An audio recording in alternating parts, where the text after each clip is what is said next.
In the steel-ribbed heart of New York City, Manhattan, where glassy skyscrapers reach out to scrape the heavens, stands an unassuming titan, the Netherton Towers. This 30-story marvel, a kingdom of glass and concrete, serves as the backdrop for our tale. A tale where the mundane dances with the extraordinary, the authentic tangos with the supernatural. There are two kinds of secrets in the world, those we hide from others and those we hide from ourselves. Silas Baxter, a man with the wealth of a small nation and the charm of a seasoned diplomat, embodied both. His sprawling empire was built on trade winds that blew from the darkest corners of legality. A master of shadows, Silas nestled his operation in the most unlikely of places, the 13th floor of the Netherton Towers. The foundation, bearing a number associated with bad luck, seemed to deter most people, the perfect smoke and mirrors to keep prying eyes away. However, in the sinister back alleys of superstition, this number held a prophecy that was just beginning to unfurl. It all began one night when darkness had settled over the city like a predator silently stalking its prey. An unnatural wave of energy surged through the Netherton Towers, a ripple in reality converging on the 13th floor. The air became a thick soup of dread, the room temperature climbed unnaturally, and the stench of brimstone, the unholy signature of hellfire, wafted through the floor. As the lights coughed and sputtered before dying, a guttural voice emerged from the shadows, its cold words slicing through the silence. When dawn awakens, the floor of the damned will descend, pulling with it every living soul into the bowels of the netherworld. The proclamation rattled Silas to his core. The man who was no stranger to danger, who had danced with death on numerous occasions, felt a chill of terror that froze his veins. With 12 hours on the ticking death clock, he was trapped in a nightmare, a race against time. His life and billions were on the line. The fortress of his empire had transformed into a prison that threatened to drag him into the fiery pits of hell. As the nightmarish scenario unfurled, he found an unlikely companion in Serafina, a vision in white, a beacon in the suffocating darkness. Her ethereal beauty, wrapped in an aura of mystery, captivated him. Her story was no less extraordinary. Her sister was trapped behind the infernal gates, a victim of the demonic entities that now held sway over the 13th floor. Unbeknownst to Silas, Serafina was an outcast from the heavenly realms, on a quest for redemption, driven by sisterly love and divine atonement. Yet, in the hushed shadows of their impending doom, a third player reveled in the chaos. Zachariah, a zealous devotee of the underworld, basked in the turmoil he had instigated. His eyes burned with an unholy desire. His objective was as clear as day: offer Silas and Serafina as sacrifices to his infernal master, bartering their souls for power and favor.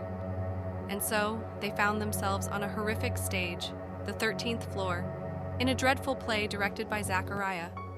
The next 12 hours would be a test of their will, a battle against the demonic forces, the echoing past, and the ticking countdown to damnation.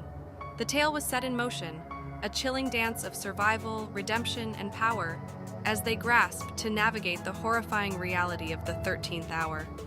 The corridors of the 13th floor, once familiar, now twisted and turned like a malevolent serpent. Every door and every window seemed to become a gateway to unknown horrors, the labyrinthine maze of the building shifting with every passing second. The demonic architecture of the floor became their foe, their battleground. Meanwhile, Serafina, her soul lit with celestial resilience, guided Silas through this nightmarish landscape. Their collaboration birthed a peculiar bond, their collective strength the only beacon in the dark. Their fears and desires are interwoven, creating a tapestry of shared determination and common purpose. Yet amidst the pandemonium, Zachariah watched the game unfold from the shadows. Every step Silas and Serafina took, every breath they drew, every hope they clung to, added fuel to his vile satisfaction. His devotion to the underworld was his armor, protecting him from the terror that held the 13th floor captive. However, even his twisted faith wasn't immune to the creeping tendrils of dread that began to weave their way into his thoughts. The final hour was a symphony of terror. The building seemed to come alive with the roar of the infernal flames that licked at the edges of reality. The walls groaned, the floors trembled, the ceiling seemed to drop lower with every passing second. As the promised dawn inched closer, the climactic showdown unfolded in a grand hall under a ceiling of terrifying frescoes that squirmed and seethed. Here, in this cavernous room, our trio's paths collided in an epic confrontation. Silas, driven by survival, Seraphina, motivated by love and redemption, and Zachariah, consumed by his hunger for power, clashed in an unimaginable spectacle of willpower and desperation. In a brutal test of resolve, Silas and Seraphina stood their ground, the strength of their bond pushing back against Zachariah's unholy might. The crescendo of their struggle was a spectacle of raw emotion and visceral fear, finally culminating in the banishment of Zachariah into the gaping jaws of the underworld. The building shivered in its final throes, the infernal countdown reaching its zenith. In a moment of divine intervention, Seraphina managed to save her sister, wrenching her from the grip of the demonic entities. The 13th floor, its horrific nature momentarily subdued, released Silas and Seraphina, the gates of hell snapping shut behind them. Silas and Seraphina, both profoundly changed by their ordeal, emerged from the 13th floor, their hearts still hammered in their chests, echoes of the nightmarish encounter reverberating through their being. But they were alive, survivors of an experience that had forever altered the course of their lives. Their tale of survival, redemption, and power had just begun. To be continued. Hey everyone, welcome to our channel. We're so excited to have you here and share our content with you. If you're new here, make sure to click that subscribe button down below and hit the notification bell so you never miss an upload. Thanks for watching, and we can't wait to see you in the next video.